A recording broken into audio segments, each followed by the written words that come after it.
नमस्कार विद्यार्थियों, हम पढ़ेंगे आज भारत में शासन, जो कि सेकेंड इकाई है। सेकेंड इकाई का चौथा अध्याय राज्य स्तरीय शासन व्यवस्था, 73वें 74वें संविधान, स्थानीय स्वशासन के अंदर 73वां 74वां संविधान, इनके बारे में अध्ययन करेंगे।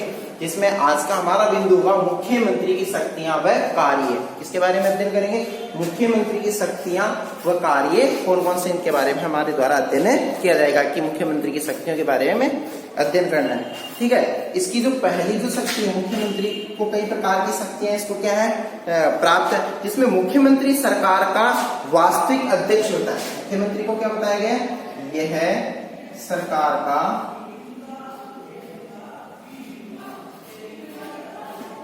वास्तविक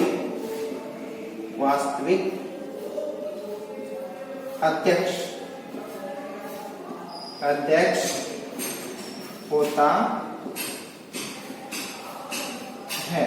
मुख्यमंत्री क्या बताया गया, ये सरकार का वास्तविक अध्यक्ष के रूप में कार्य करता है। सरकार का वास्तविक अध्यक्ष किसे बताया गया है, मुख्यमंत्री को बताया गया।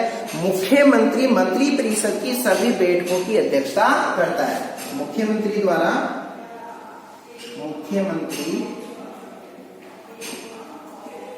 मंत्री परिषद की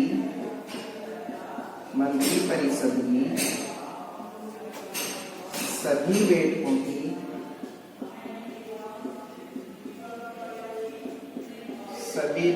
की अध्यक्षता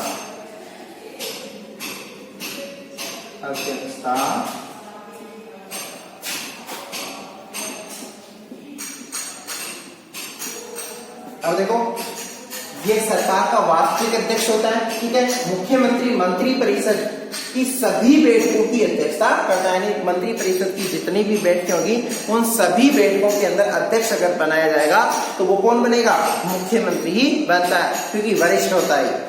इसका पद क्या होता है, वरिष्ठ होता है, उम्र नहीं, इसका पद वरिष्ठ होता है। इस वजह से इसके अंदर मंत्री परिषद में इसको विशेष स्थान दिया जाता है। अध्यक्षता इसके द्वारा की जाती है। कैबिनेट द्वारा लिए गए निर्णय से राज्यपाल को सूचित करता है। कैबिनेट मतलब मंत्री परिषद, कैबिनेट द्वारा दिए गए फैसलों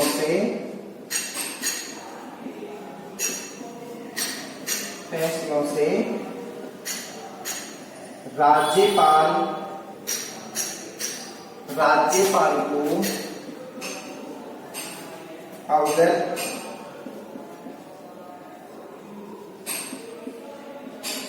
कराता है।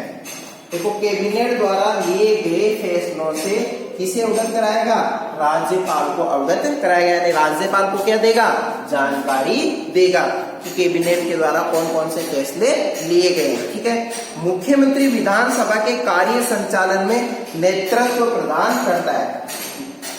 यह है विधानसभा के कार्य संचालन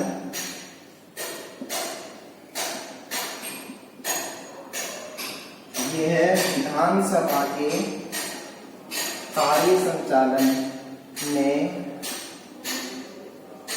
नेतृत्व देता है, मतलब नेतृत्व प्रदान करता है।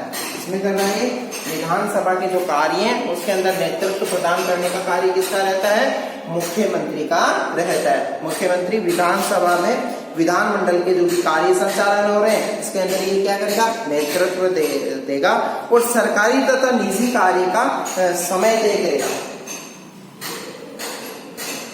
तथा सरकारी व निजी कार्यों का समय तय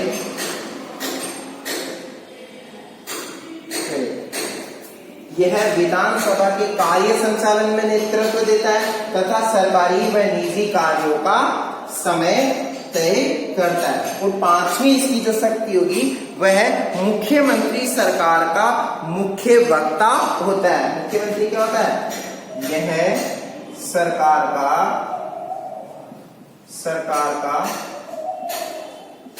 मुख्य वक्ता होता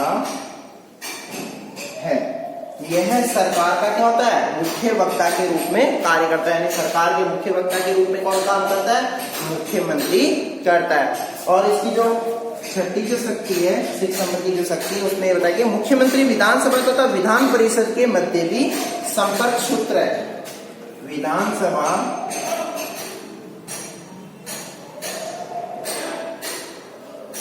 व विधान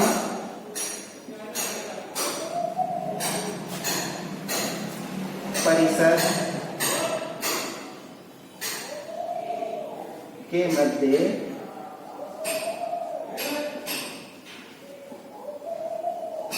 संपर्क सूत्र होता है। मतलब ये विधानसभा व विधान परिषद के मध्य कौन सा कार्य करता है? संपर्क सूत्र का कार्य इसके द्वारा किया जाता है, मुख्यमंत्री के द्वारा। ठीक है। अब जो मुख्यमंत्री है और भी इसकी कई प्रकार की इसको क्या है? शक्तियां विद्यमान है, जिनका ये क्या करता है? प्रयोग करता है विधानसभा में। जैसे इसकी 7वीं शक्ति के बारे में अध्ययन करते हैं। 7वीं शक्ति इसको कौन सी प्राप्त है? राज्य विधानमंडल में मुख्यमंत्री सरकार का मुख्य वक्ता होता ही है, जो मैंने लिखवा दी। राज्यपाल तथा मंत्री परिषद के मध्य संपर्क सूत्र का कार्य करता कौन करता है? मुख्यमंत्री करता है। और दूसरी चीज कि ये मतभेदों को दूर करने, यानी मंत्रियों में परस्पर आपस में अगर कोई मतभेद हो जाते हैं तो उन मतभेदों को दूर करने का कार्य भी किसके द्वारा किया जाता है? मुख्यमंत्री के द्वारा किया जाता है। मंत्रियों के मध्य आपस में अगर मतभेद का कार्य सरकार के और मंत्रियों के मध्य अगर या राज्यपाल के मध्य कोई मतभेद का कार्य है तो उसको भी क्या करता मुख्यमंत्री? उसके अंदर भी समाधान का कार्य मुख्यमंत्री के द्वारा किया जाता है। और दूसरी, राज्यपाल तथा मंत्री परिषद के मध्य संपर्क सूत्र का कार्य कर रहा है, और ये मुख्यमंत्री बहुमत दल का नेता होता है। और सबसे प्रमुख बात है, मुख्यमंत्री क्या है? यह है बहुमत दल का नेता होता है। ये बहुमत दल का नेता भी होता है। कौन होता है? मुख्यमंत्री। तो इस तरीके से इसको ये 8-9 शक्तियां इसको क्या है? प्राप्त है। बहुत सी ऐसी शक्तियां जो इसको प्राप्त है। हमने मुख्य इन शक्तियों का क्या अध्ययन किया है। अब हमारा जो नेक्स्ट बिंदु होगा, मुख्यमंत्री की स्थिति के बारे में हम अध्ययन करेंगे। मुख्यमंत्री की क्या स्थिति है इसके बारे में अध्ययन करते हैं। मुख्यमंत्री की स्थिति। अब हम मुख्यमंत्री की जो स्थिति है उसके बारे में अध्ययन करते हैं कि मुख्यमंत्री राज्य का शासनाध्यक्ष एवं वास्तविक कार्यपालक। मतलब क्या बताया गया है? मुख्यमंत्री यह है राज्य का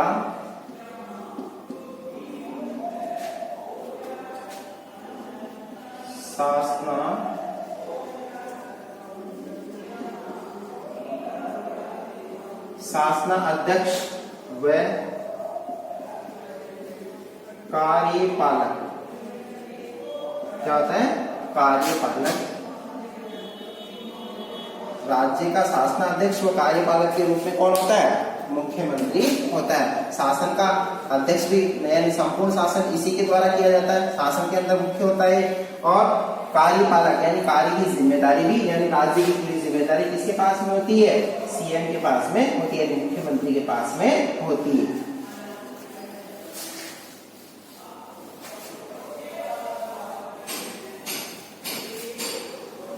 अब देखो कि जो मुख्यमंत्री है, इसे ये चीज बताया गया है कि जो मंत्रियों का चयन भी इसके द्वारा किया जाएगा। मंत्रियों का चयन स्वयं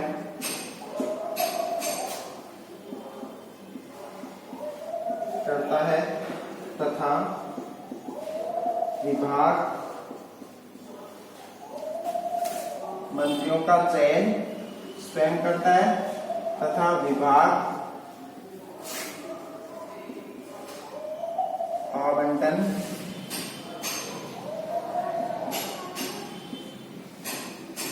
यानी विभाग भी क्या है, मंत्रियों को जो विभाग वगैरह दिए जाते हैं वो मुख्यमंत्री के निर्देशानुसार ही दिए जाते हैं। मुख्यमंत्री क्या करता है, विभाग वगैरह देने का कार्य करता है। ठीक है। और दूसरी चीज, विधानमंडल और राज्यपाल के बीच कड़ी के रूप में भी कार्य करता है। विधानमंडल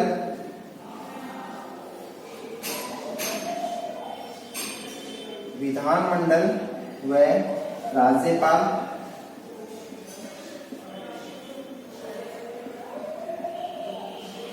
के मध्य कड़ी मतलब जोड़ने, कड़ी का कार्य करता है। यानी ये सब कुछ कार्य किसके है, मुख्यमंत्री के बताया। यानी मुख्यमंत्री की जो स्थिति है, मुख्यमंत्री की जो स्थिति है विधानमंडल के अंदर, विधानसभा के अंदर, ये प्रमुख उसके पास में क्या होते हैं, अधिकार होते हैं। अब हम पढ़ेंगे मुख्यमंत्री की स्थिति के बाद में स्थानीय स्वशासन। स्थानीय स्वशासन के बारे में अध्ययन करेंगे। क्या है स्थानीय स्वशासन, उसके बारे में अध्ययन करते हैं।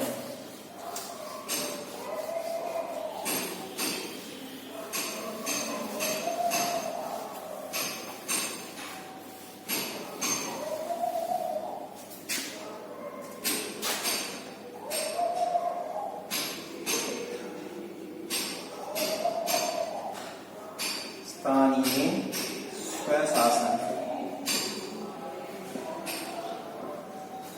अब देखो स्थानीय स्वशासन के अंतर्गत ये चीज बताई गई है कि स्थानीय स्वशासन 2 स्तरों पर देश में विद्यमान है। कितने स्तरों पे, 2 स्तरों पे।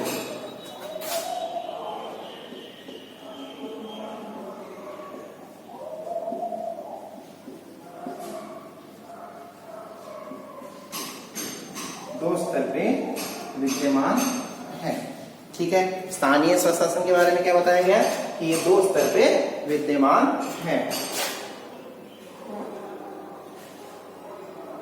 इसके क्या कितने स्तर बताए गए, 2 स्तर बताएंगे स्थानीय शासन। ग्रामीण तथा ग्रामीण स्तरीय, ग्रामीण स्थानीय शासन, ग्रामीण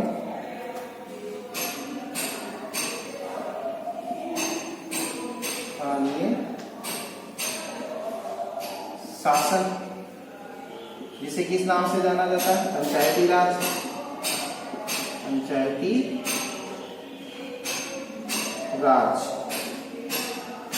राज, पंचायती राज के नाम से जाना जाता है। ग्रामीण स्थानीय शासन किसके नाम से जाना जाता है, पंचायती राज के नाम से जाना जाता है। और दूसरी चीज इसमें ये चीज बताई है पंचायती राज, क्योंकि इसमें स्थानीय शासन यानी दूसरा होता है शहरी स्थानीय शासन। ये तो पहला हो गया, और दूसरा हो गया, पहला और दूसरा शहरी स्थानीय शासन। पहले को तो क्या कहेंगे, ग्रामीण स्थानीय शासन, दूसरा होता है शहरी स्थानीय शासन।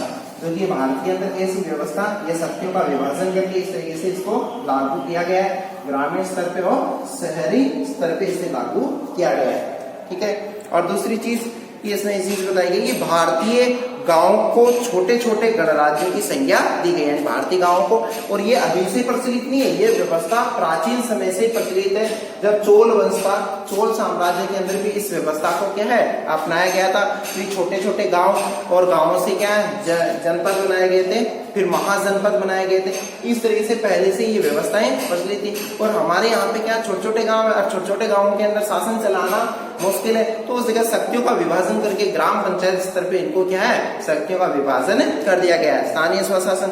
स्वतंत्रता के पश्चात 1957 में बलवंत राय मेहता समिति, यानी ये किसकी सिफारिश थी, सिफारिश किसकी थी, 1957 बलवंत राय मेहता। कौन था ये? बलवंत राय मेहता। इनकी सिफारिश के आधार पर क्या किया गया? मेहता समिति का गठन किया गया। मेहता समिति का जो गठन किया गया था, इस समिति के द्वारा ये व्यवस्था लागू की गई थी कि पूरे देश में त्रिस्तरीय पंचायती राज प्रणाली लागू करने की सिफारिश इन्होंने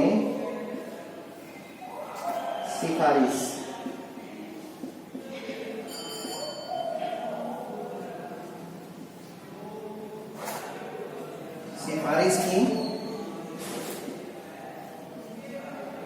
देश में त्रिस्तरीय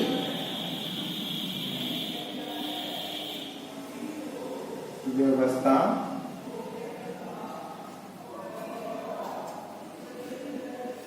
लागू हो।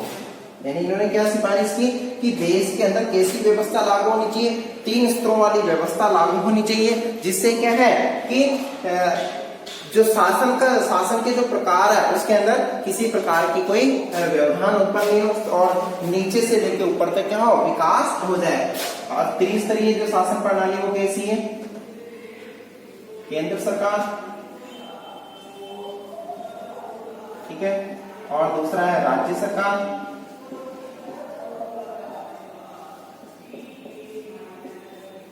और तीसरा कौन सा बताया गया?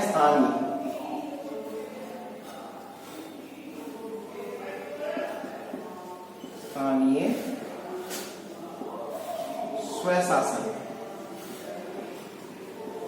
इस रूप में केंद्र स्तर पे, राज्य स्तर पे और स्थानीय स्तर पे इस तरीके से ये त्रिस्तरीय व्यवस्था की सिफारिश किसके द्वारा की गई थी? बलवंत राय मेहता समिति के द्वारा। और इससे 2 अक्टूबर 1959 को नागौर जिले में राजस्थान के अंदर इसको सर्वप्रथम अपनाया गया था। कब अपनाया गया था? पंचायती राज व्यवस्था कहाँ लागू गई थी सर्वप्रथम? इस सिफारिश के आधार पे 2 अक्टूबर 1959 को राजस्थान के अंदर नागौर जिले के अंदर इसकी शुरुआत कर दी गई। और राजस्थान में मेहता समिति यानी राजस्थान में मेहता समिति द्वारा सुझाए गए त्रिस्तरीय स्वरूप को अपनाया गया। 2 अक्टूबर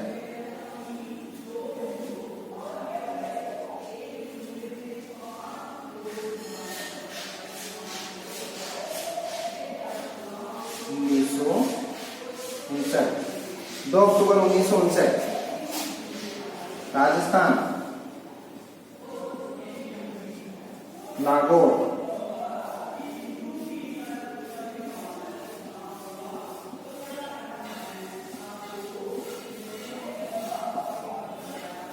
में क्या कर दी? इसकी शुरुआत कर दी।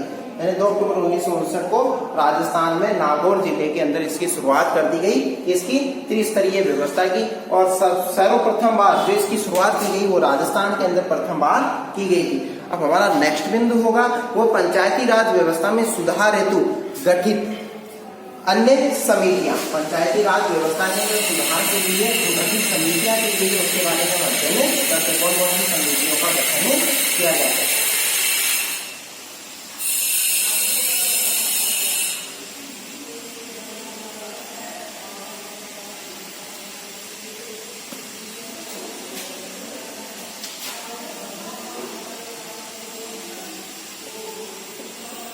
पंचायती राज व्यवस्था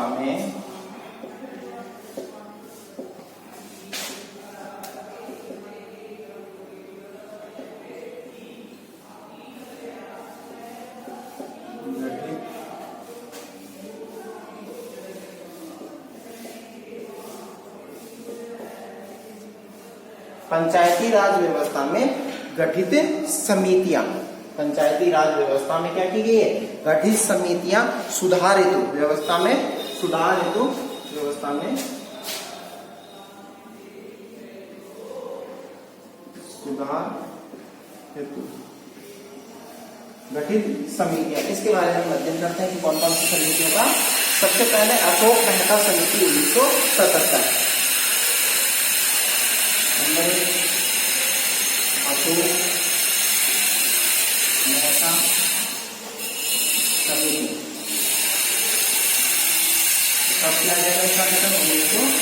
1977 के अंदर। अब क्या गया था 1977 में इसमें। अब इसके द्वारा कौन से सुधार किए जाने थे? नंबर 1 क्या है कि द्विस्तरीय पंचायती राज प्रणाली को अपनाया जाए। मतलब ये किसके पास थे?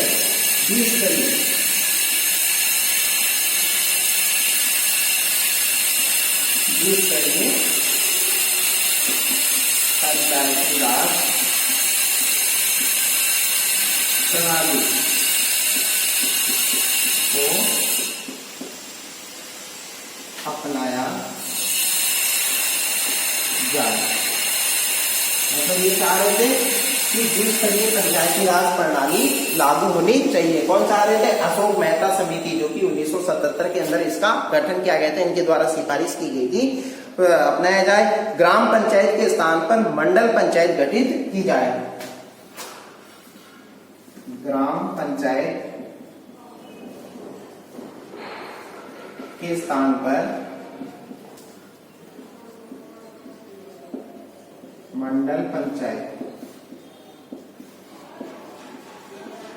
हो। इनके द्वारा ये सिफारिश की गई थी कि ग्राम पंचायत के स्थान पर क्या होना चाहिए? मंडल पंचायत होनी चाहिए। ये इनके द्वारा प्रमुख सिफारिश की गई थी। सरकार से ये सिफारिश की गई थी कि ऐसा सुधार, यानी किस तरीके से भी हम क्या है कि इसके अंदर ये प्रणाली लागू कर सकते हैं। मेहता समिति के द्वारा जो लागू किया गया है, इसके अंदर ये प्रमुख सुधार के तौर पे इसके लागू किया जा सकता है। जिला कलेक्टर सहित सभी अधिकारी जिला परिषद के अधीन रखे जाए।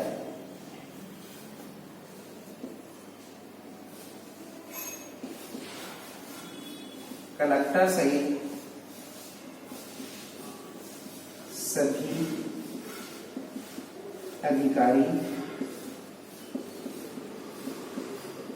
सहित सभी अधिकारी जिला परिषद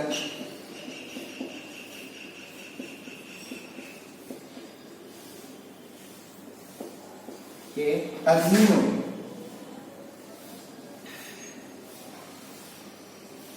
क्या बताया? कलेक्टर सहित सभी अधिकारी किसके अधीन होने चाहिए? जिला परिषद के अधीन होने चाहिए। ऐसी सिफारिश इनके द्वारा की गई थी अशोक मेहता समिति के द्वारा। ये प्रमुख जो सुधार, जो अशोक मेहता समिति जो सुधार चाहती थी अपने विवेक से, ये सुधार क्या है कि सरकार के पास में सिफारिश के तौर पे भेजे थे। अब दूसरे इसकी अगली जो सिफारिश है उसमें ये चीज बताई गई थी, संस्थाओं के चुनाव दलगत आधार पर कराए जाए। संस्थाओं के चुनाव किस आधार पर? दलीय प्रणाली पे। संस्थाओं के चुनाव दलगत आधार पर हो, संस्था में चाहिए, जिससे क्या है कि इसके अंदर सुधार किया जा सके। चौथी सिफारिश ये थी यानी दलीय प्रणाली लागू होनी चाहिए। जैसे जो भी राजनीतिक दल है उन दलों के आधार पर ही संस्थाओं के चुनाव होने चाहिए, जिससे क्या है कि उस दल की क्या जिम्मेदारी हो जाएगी कि वो राष्ट्र के विकास के अंदर अपना योगदान दे। तो संस्थाओं के जो चुनाव है वो दलगत आधार पे होने चाहिए। अब समाज के अनुसूचित जाति व जनजाति, समाज के अनुसूचित जाति व जनजाति महिला वर्ग को आरक्षण दिया जाए। एसटी, एससी व महिला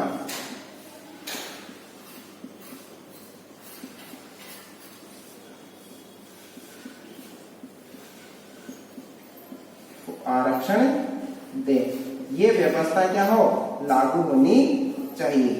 मतलब एसटी और एससी वह महिलाओं को क्या है इस प्रणाली के अंदर क्या देना चाहिए? आरक्षण देना चाहिए। जिससे क्या है कि अशोक मेहता समिति द्वारा इस सुधार की। अब पंचायती राज व्यवस्था में स्वयंसेवी संस्थाओं की भूमिका बढ़ाई जाए। पंचायती राज व्यवस्थाओं में क्या किया जाए? पंचायती राज व्यवस्था में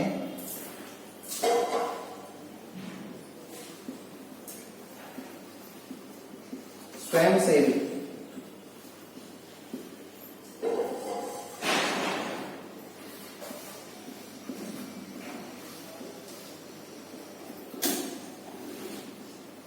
पंचायती राज संस्थाओं में स्वयंसेवी संस्थाओं की भूमिका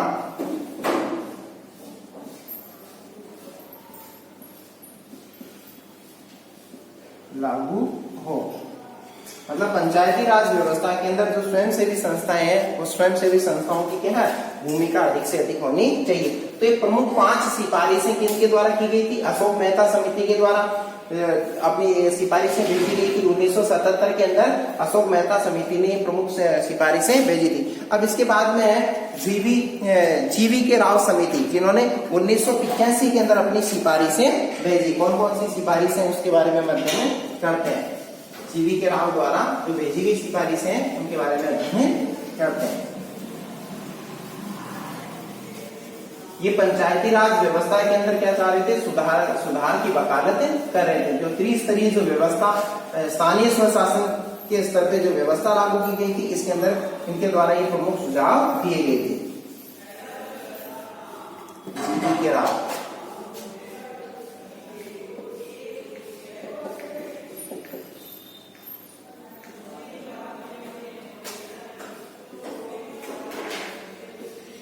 प्रमुख सिफारिशें।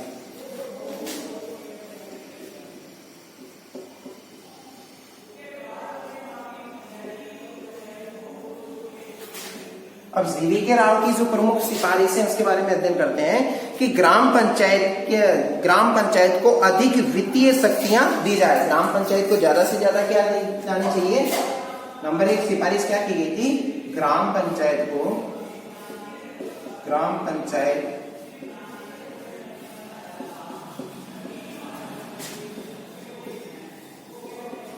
अधिक वित्तीय सहायता दी जाए।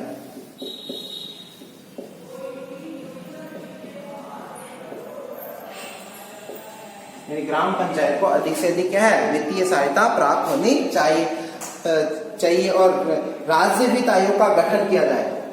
अलग से क्या है कि राज्य वित्त आयोग का गठन होना चाहिए। राज्य वित्त आयोग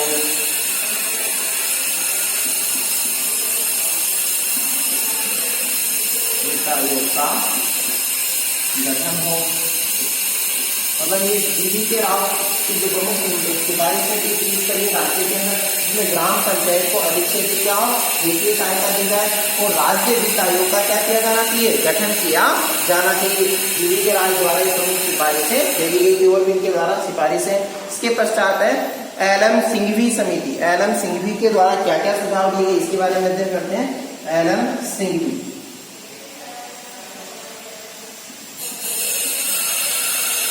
एल.एम. सिंघवी की प्रमुख सिफारिश।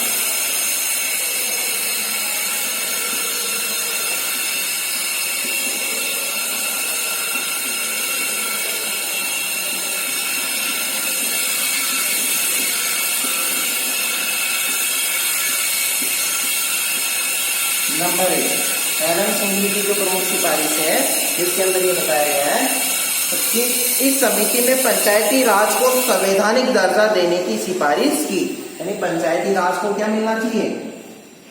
इसे संवैधानिक कानूनी रूप से इसे मान्यता मिलनी चाहिए। संवैधानिक अधिकार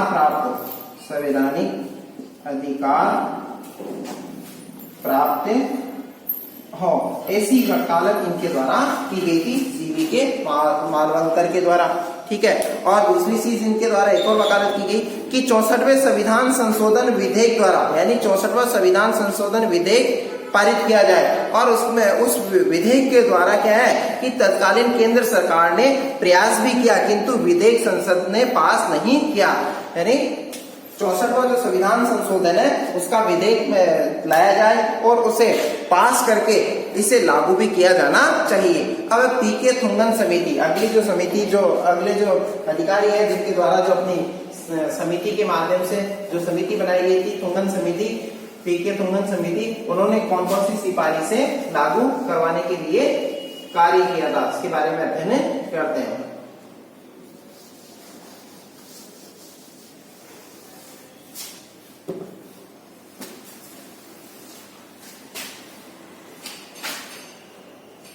पी.के.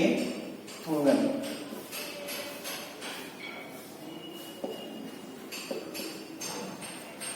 पी.के. थुंगन समिति क्या कर रही थी कि ये क्या सुधार चाह रही थी इसमें बताया गया कि इसमें इस समिति भी इन संस्थाओं की संवैधानिक दर्जा की सिफारिश की गई है। बाकी सब वही चीज चाह रहा था ये भी, लेकिन ये भी संवैधानिक दर्जा चाह रहा था, संवैधानिक दर्जा प्राप्त हो। मतलब ये तुंगन समिति भी क्या चाह रही थी, ये चाह रही थी कि इसे संवैधानिक दर्जा मिलना चाहिए, कानूनी रूप से ये क्या होनी चाहिए, वैध होनी चाहिए। फिर जो इसमें जो सुधार चाह रहे थे कि ये समिति इस तरीके से चाहती थी कि और जो समितियां वही सुधार लागू हो, लेकिन संवैधानिक तौर पे भी है कि इसे क्या मिलना चाहिए, अधिकार हासिल होने चाहिए। अब 73वां संविधान संशोधन अधिनियम, इसके बारे में हम अध्ययन करते हैं कि इसमें कौन कौन से जो है प्रावधान लागू किए गए 73वें संविधान संशोधन, जितने में आप इसको अच्छे से बनाने कर लो। 73वां संविधान संशोधन, अब देखो 73वां संविधान संशोधन जो लागू किया गया था, ये कब इसे लागू किया गया था कि संशोधन अधिनियम 1992 में संसद द्वारा पारित किया गया था। कब पारित किया गया था, संसद द्वारा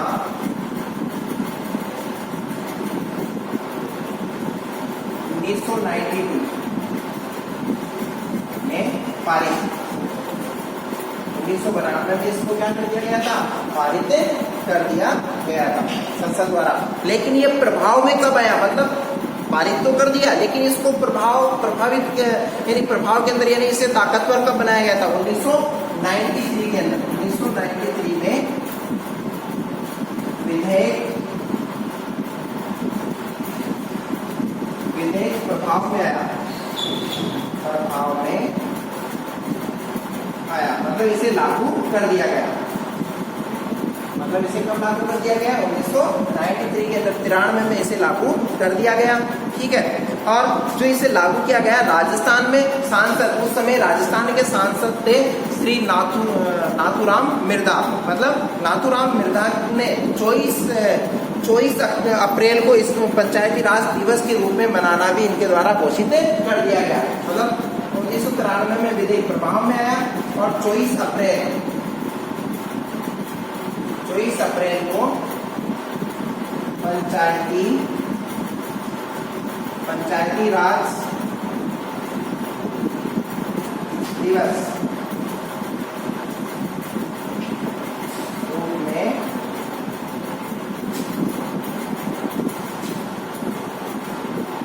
मनाना प्रारंभ किया। और ये किसकी सिफारिश थी, किसके द्वारा बताया गया था, ये नाथूराम मिर्धा के द्वारा।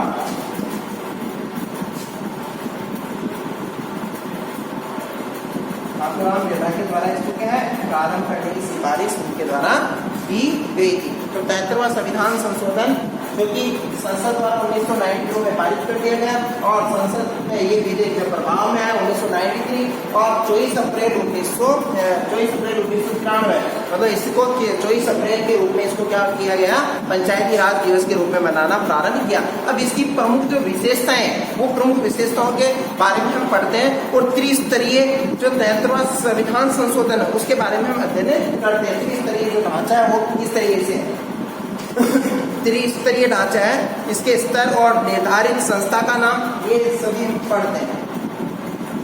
स्तर, संस्था,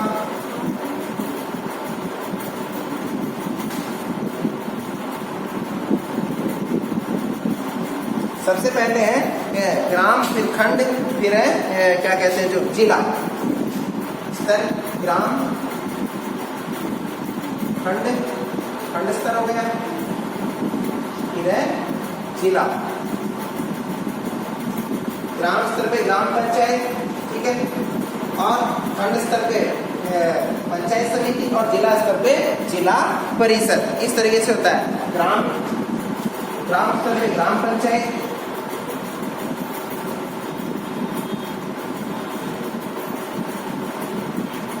खंड स्तर पे पंचायत समिति,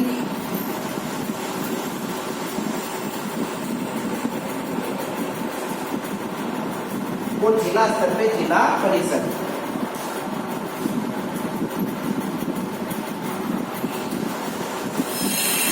ग्राम स्तर पे ग्राम पंचायत हो गई, खंड स्तर पे पंचायत समिति हो गई और जिला स्तर पे जिला परिषद हो गई। इस तरीके से अब इसके जो प्रमुख होते हैं, यानी जो प्रमुख है, जो पदाधिकारी होते हैं वो कौन होते हैं?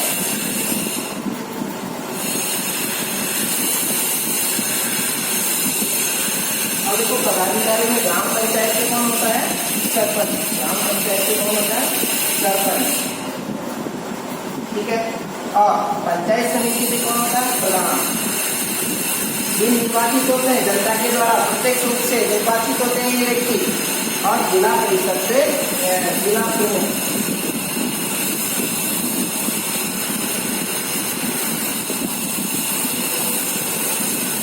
ग्राम स्तर पे ग्राम पंचायत और इसका प्रमुख कौन होगा? सरपंच। खंड स्तर पे पंचायत समिति और प्रधान प्रमुख। जिला परिषद पे जिला स्तर पे जिला परिषद और जिला प्रमुख, यानी इसका ये प्रमुख। और ये तीनों ही जनता के द्वारा प्रत्यक्ष मतदान के माध्यम से क्या होते हैं? निर्वाचित होते हैं। यानी इनको निर्वाचित कौन करता है? ये प्रत्यक्ष रूप से निर्वाचित सदस्य होते हैं और इन्हीं सदस्यों में से किसी एक को जिला प्रमुख, सरपंच या प्रधान बनाया जाता है। इस तरीके से ये लोग क्या है? अस्तित्व के अंदर आते हैं। ठीक है। अब हम पढ़ेंगे प्रत्यक्ष निर्वाचन के बारे में। प्रत्यक्ष निर्वाचन क्या है इसके बारे में अध्ययन करते हैं।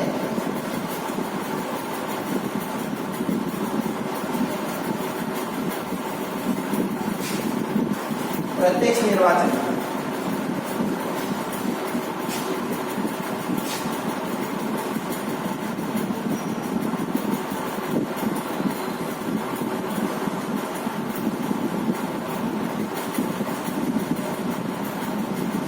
अब देखो, प्रत्यक्ष निर्वाचन के अंतर्गत ये बात बताई गई है कि ग्राम स्तर पर वार्ड पंच एवं सरपंच होता है। ग्राम स्तर पे कौन होता है?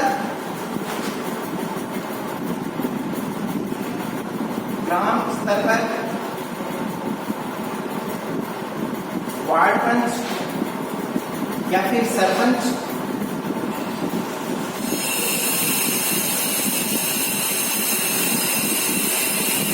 ग्राम स्तर पे वार्ड पंच या सरपंच होता है। ठीक है। और दूसरी चीज इसी के बारे में एक चीज बताई गई है कि खंड स्तर पे मंडल सदस्य। खंड स्तर पे कौन होता है? मंडल सदस्य।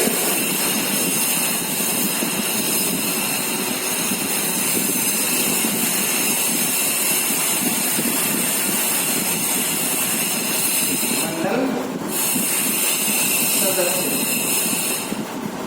ठीक है। और जिला स्तर पे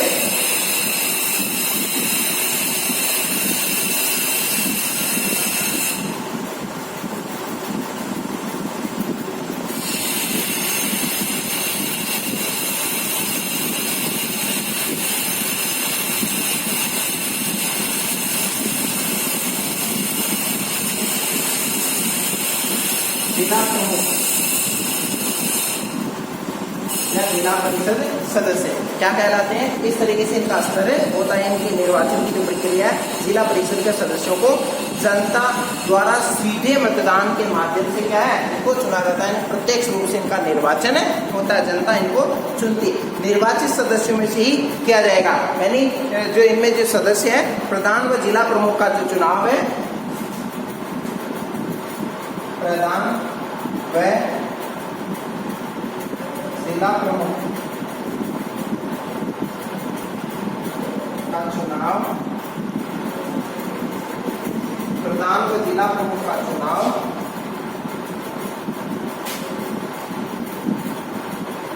निर्वाचित सदस्यों द्वारा होता है। देखो, प्रधान व जिला प्रमुख का जो चुनाव है वो किसके द्वारा होता है?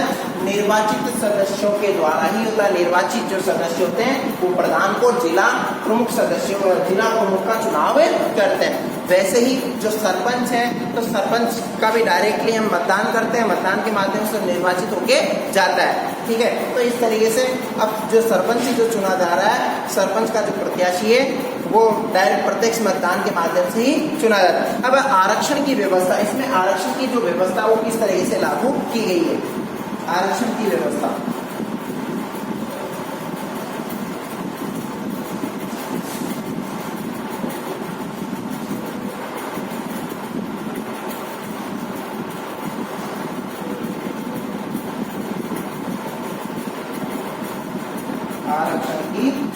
व्यवस्था। अब देखो आरक्षण की व्यवस्था के अंतर्गत ये चीज बताई गई है कि इस अधिनियम के द्वारा कि महिलाओं के लिए 1/3 सीटें, इनके लिए महिलाओं के लिए, महिलाओं के 1/3 सीटें, मतलब इनको 1/3 सीटों पे किनको आरक्षण रहेगा, महिलाओं को आरक्षण रहेगा। महिलाएं उन सीटों पे क्या होगी, निर्वाचित होगी। 1/3 सीटें किनके लिए रिजर्व रखी गई है, महिलाओं के लिए रखी गई है आरक्षण के तौर पे, ठीक है। अब अनुसूचित जाति और अनुसूचित जनजाति हेतु जनसंख्या के अनुपात में आरक्षण दिया जाता है, यानी ST SC को भी आरक्षण प्राप्त है। ST और SC जनसंख्या अनुपात में आरक्षण, तो उनके लिए जो आरक्षण की व्यवस्था की गई है जनसंख्या के अनुपात के आधार पर इनको आरक्षण, इनके लिए आरक्षण लागू किया गया है। पिछड़े वर्गों के लिए भी आरक्षण की व्यवस्था की गई है, जिसे कहते हैं OBC, तो OBC वर्ग के लिए भी क्या की गई है, आरक्षण की व्यवस्था लागू की गई। नेक्स्ट बिंदु है पंचायतों का निश्चित कार्यकाल। तो पढ़ेंगे पंचायतों के निश्चित कार्यकाल के बारे में, पंचायतों का कार्यकाल को निश्चित कैसे।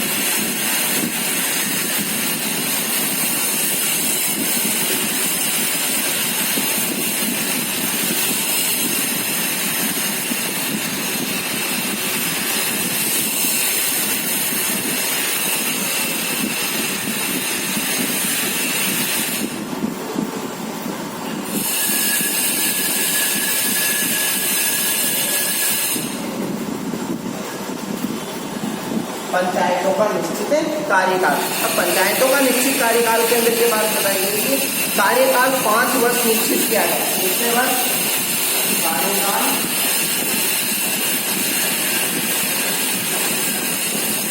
5 वर्ष कितना तय किया गया है इनके लिए, 5 वर्ष का निश्चित किया गया है। और 6 माह की अवधि में नई संस्थाओं का गठन आवश्यक है।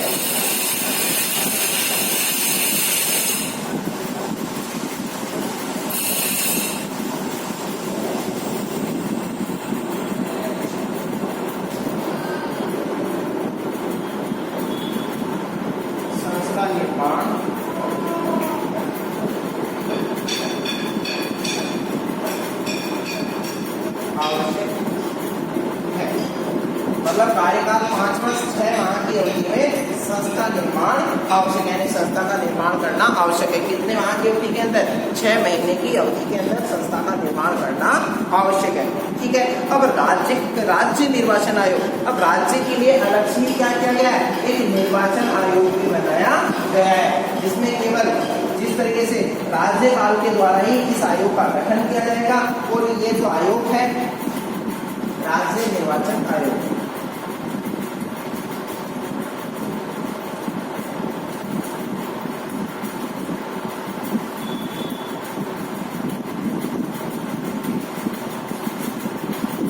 राज्य निर्वाचन आयोग के अंतर्गत ये बताया गया कि पंचायती राज संस्थाओं में चुनाव प्रक्रिया के नियमित व निष्पक्ष संचालन के लिए एक ऐसे आयोग का गठन किया जाएगा राज्यपाल द्वारा, जो वो कुछ समय तक वो रहेगा और उसे बाद में क्या किया जा सकता है, न्यायाधीश के द्वारा, यानी सेवा काल में, यानी सेवा काल में राज्य निर्वाचन अधिकारी जो कि आयुक्त को पद मुक्त करने का जो तरीका है, जैसे सेंट्रल गवर्नमेंट में वैसा ही उसके लिए अपनाया गया है। और उच्च न्यायालय के न्यायाधीशों को हटाने होंगे, यानी उच्च न्यायालय के जो न्यायाधीश है उनकी सेवा काल के दौरान ही उनको क्या कर दिया जाएगा, हटा दिया जाएगा। मतलब राज्य निर्वाचन आयोग के जो अध्यक्ष वगैरह जो बनाए जाएंगे उनको हटाने का जो अधिकार है वो किसके पास में, उच्च न्यायालय के न्यायाधीशों के पास में अधिकार होता है। फिर राज्य निर्वाचन आयोग के पश्चात राज्य वित्त आयोग का गठन, राज्य वित्त आयोग। अब देखो राज्य वित्त आयोग के अंतर्गत ये चीज बताई गई है कि पंचायती राज संस्थाओं की वित्तीय स्थिति की समीक्षा के लिए प्रत्येक 5 वर्ष पश्चात, यानी पंचायती राज संस्थाओं की वित्तीय स्थिति के लिए प्रत्येक 5 वर्ष पश्चात क्या किया जाएगा, वित्त आयोग का गठन होगा। प्रत्येक 5 वर्ष पश्चात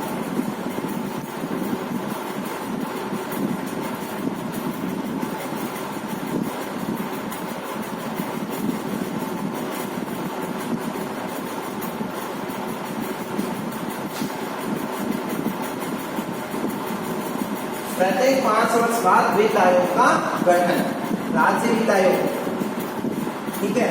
और ये किसके लिए, वित्त कार्य के लिए निर्धारित किया जाएगा। किसके लिए किया जाएगा, प्रत्येक 5 वर्ष बाद वित्त आयोग का गठन किया जाएगा राज्य वित्त आयोग के द्वारा। और दूसरी चीज इसमें ये चीज, अब वित्त आयोग जो कहाँ से इनके पास में वित्त आएगा, चुंगी के रूप में आएगा, अनुदान कर के रूप में इनके पास में जो है वित्त आएगा, तो उसको इसके लिए ऐसा वित्त आयोग बनाया गया। 5 वर्ष पश्चात वित्त आयोग का गठन करेगा। यह आयोग राज्यपाल को इन संस्थाओं की वित्तीय स्थिति की जानकारी भी देगा। जो वित्त आयोग है वो वित्त आयोग की क्या रेस्पॉन्सिबिलिटी रहेगी कि वो राज्यपाल को इनसे अवगत करवाएगा कि कहाँ से कितना पैसा आया, कहाँ कितना खर्च किया गया है। तो राज्यपाल को इस वित्त आयोग की, राज्य वित्त आयोग का कार्य है। और राज्य वित्त आयोग जो है बिना राज्यपाल की अनुशंसा के खर्च भी नहीं किया जा सकता है, यानी संचित निधि से पैसा खर्च करने का कोई प्रावधान नहीं है। अब लेखा परीक्षण के अंतर्गत ये बताया गया कि 73वें संविधान संशोधन के अंदर 11वीं अनुसूची के तहत 73वें लेखा परीक्षण के अंदर ये चीज बताएगी कि 73वें संविधान संशोधन के द्वारा 11वीं अनुसूची जोड़ी गई है 73वें संविधान संशोधन के द्वारा, जिसमें 29 कार्य सम्मिलित किए गए। कितने कार्य सम्मिलित किए, 29 कार्यों का संचालन उसके अंदर किया गया है। 29 कार्यों पे वह कार्य किए जाएंगे, यानी 73वें संविधान संशोधन के द्वारा 11वीं अनुसूची जोड़ के और उसमें जो 29 कार्यों का उल्लेख किया गया, 29 कार्यों की जिम्मेदारी स्थानीय स्वशासन के अंडर में आएगी। और 29 कार्य जो कि बुक के अंदर दे रखे हैं, आपको अच्छे से इनका मनन करना है कि प्रश्न पूछ लेगी। 29 कार्य 11वीं अनुसूची में जोड़े गए कार्यों में से 5 या 10 कार्यों के बारे में बताइए। तो इनमें से कुछ कार्यों को आपको अच्छे से अध्ययन करना है। अब 74वां संविधान संशोधन अधिनियम, 74वें संविधान संशोधन अधिनियम का जो अध्ययन है वो हम करते हैं। ये इतनी देर हमने 73वें संविधान संशोधन के बारे में अध्ययन किया। 74वां संविधान संशोधन क्या है इसके बारे में अध्ययन करते हैं। 74वां संविधान संशोधन।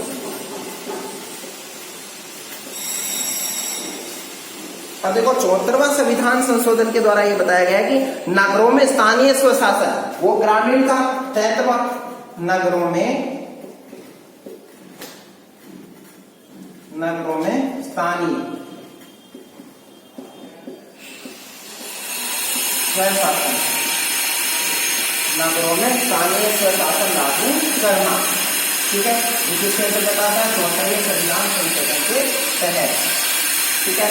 और दूसरी चीज कि 1992 में 1992 के अंदर 74वां संविधान संशोधन द्वारा पारित कर, यानी 1992 के अंदर 1992 में संविधान संशोधन कर 74वां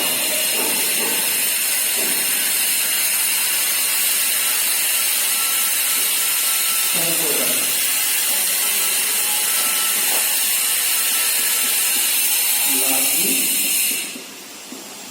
किया गया, ठीक है। 1992 में संविधान संशोधन जो किया गया, संशोधन का 74वां संविधान संशोधन लागू किया गया शहरों के अंदर। और संसद द्वारा पारित किया गया था। ये कहाँ से पारित किया गया था, संसद के द्वारा पारित किया गया था।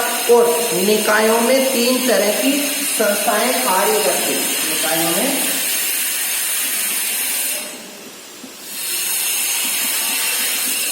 3 तरह की संस्थाएं कार्य करेगी। निकायों में 3 तरह की क्या करेगी, संस्थाएं कार्य करेगी। अब 3 तरह की जो संस्थाएं कार्य करेगी, जिसके लिए बताया गया, पहली होती है नगर पालिका,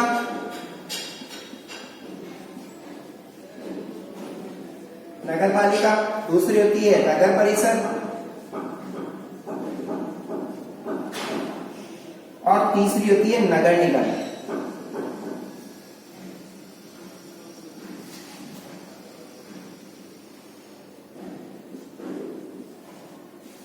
इस तरीके से ये संस्थाओं का निर्माण किया गया। तो इस तरीके, इससे पहले हमने 73वें संविधान संशोधन के अंदर ग्रामीण स्तरीय ढांचे को हमने प्रमुखता से इसको पढ़ा था। अब इसी तौर पे बताया गया है कि जो नगर पंचायत, मतलब इसे हम क्या कर सकते हैं, नगर पालिका को नगर पंचायत या नगर पालिका के रूप में भी इसे जाना जा सकता है। और इसे कहाँ किस तरीके से बनाया जाता है, इसमें 10,000 से 1 लाख, 10,000 से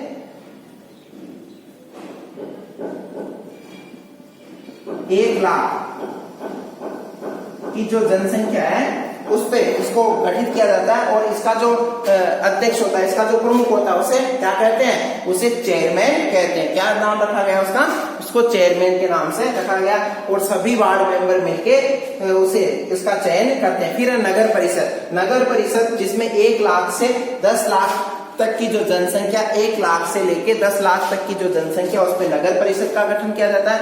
और इसके अध्यक्ष को क्या कहते हैं, इसको सभापति कहते हैं। इसके अध्यक्ष को क्या कहते हैं, सभापति कहते हैं। फिर है नगर निगम, जो कि 10 लाख से ऊपर की जो जनसंख्या, जिस शहर की, जिस बड़े शहर की, ये छोटे स्तर पे लागू किया जाता है, छोटे शहरों के अंदर इसको लागू किया जाता है। इसमें 1 लाख से 10 लाख तक की जनसंख्या हो, 1 लाख से 10 लाख, ठीक है। और यहाँ पे 10 लाख से ऊपर तक की जो जनसंख्या, उस पर लागू किया जाता है। तो इसका जो प्रमुख है उसे क्या कहते हैं, नगर परिषद का जो प्रमुख होता है उसका नाम क्या होता है, सचिव के नाम से वो जाना जाता है, ठीक है, सॉरी सभापति के नाम से। और नगर निगम का जो अधिकारी होता है उसको क्या कहते हैं, महापौर कहते हैं, या मेयर के नाम से जाना जाता है, मेयर या महापौर कह सकते हैं। और इसकी जो जनसंख्या है 10 लाख से ऊपर तक की जनसंख्या पे इसका गठन किया गया। इस तरीके से ये लागू किया गया।